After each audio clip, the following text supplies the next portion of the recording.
दशम पास पिलामानंक पई आसीगला ओडिशारे एक बहुत बड़ निजुक्ति। जदि आपण कोनोसी सरकारी जॉब को अपेक्षा कर रहिचंती तेबे आपण ए वीडियो को ध्यान रे देखंतु ए जो निजुक्तिटी आसीची ए रेजुमेंटटी एटा ओएसएससी तरफ रु पोस्ट करा जायची। ए जो जॉब टी रहिबो एटा आपणकर परमानेंट जॉब रहिबो ओ एटा स्टेट गवर्नमेंट जॉब। ए जो पोस्ट टी आसीची ए जो रेजुमेंटटी एथिरे आपणकर HEW पोस्ट रही। HEW होची horticultural extension worker. Application mode online रही माने ऑनलाइन माध्यम रे आवेदन होई परिबो। एहा सहित ए जो रेजुमेंटटी बाहाची एथिरे ऑल ओडिसा रो कैंडिडेट अप्लाई करि परिबे। ओडिसा रो समस्त पिला एथिरे आवेदन करि परिबे। एहा सहित पोस्टिंग हबो ऑल ओडिसा। ओडिसा रे पोस्टिंग हबो। स्टार्ट डेट ए पर्यंत आरंभ होइनी किंतु बहुत शीघ्र आरंभ होई जिवो। मेल आ फीमेल मध्य एथिरे आवेदन करि परिबे। एहा पर देखंतु आपनकर एजुकेशन क्वालिफिकेशन कोन होबा दरकार।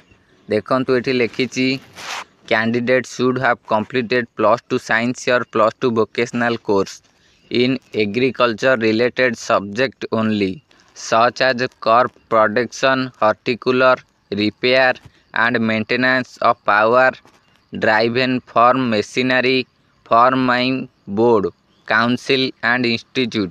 या पर देखंतु एथिरे एज लिमिट केते रहिची। एज लिमिट 18 रु 21 रहिची। 18 रु 21 मिनिमम एज रहिची और मैक्सिमम एज रहिची 32। या पर देखंतु सैलरी एथिरे 19,000 रु 63,000 प्रति मास रे। एट देखंतु सिलेक्शन प्रोसेस रहिची। प्रथमे आपनकर एक एग्जामिनेशन हबो। प्रथमे एग्जाम टी हबो राइटन एग्जामिनेशन। या पर आपनकर डॉक्यूमेंट वेरिफिकेशन हबो। तापरे जाय आपनकर सिलेक्शन करा जिवो। या पर एप्लिकेशन फीस कोनोसी फीस नाही।